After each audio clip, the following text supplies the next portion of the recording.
Guna nindaklanjuti bangunan liar yang dibangun di pucuk saluran banyu di Jalan Kiai Haji Balki, Banten, pemerintah Kota Palembang nerjun ke puluhan petugas gabungan yang terdiri dari Satpol PP, TNI, Polsek Seberang Ulu 2, sama dinas terkait lainnya.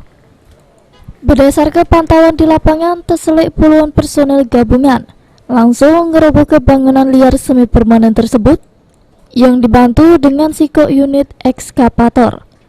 Menurut keterangan Kabid Linmas Pol PP Kota Palembang, Harrison, bangunan tersebut sudah menyalahi aturan karena dibangun di pucuk saluran banyu. Selain itu juga mengganggu pengguna jalan karena sering terjadi macet. Oleh karena itu, 30 bangunan liar tersebut langsung dirata ke personil gabungan dengan tanah.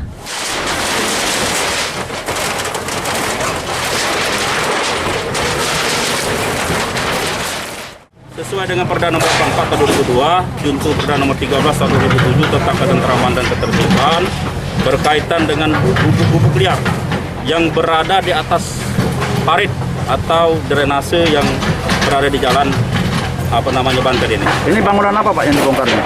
Kebanyakan. Kalau seperti bangunan permanen dia, tapi tidak memiliki izin. Nah, bangunan liar seperti itu. Berapa banyak Pak? Berapa banyak peta yang di... Ada 30 peta.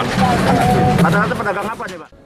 Sesudah dibongkar, Satpol PP Kota Palembang bakal terus memantau jalan tersebut supaya tidak lagi dibangun bangunan pecah sebelumnya.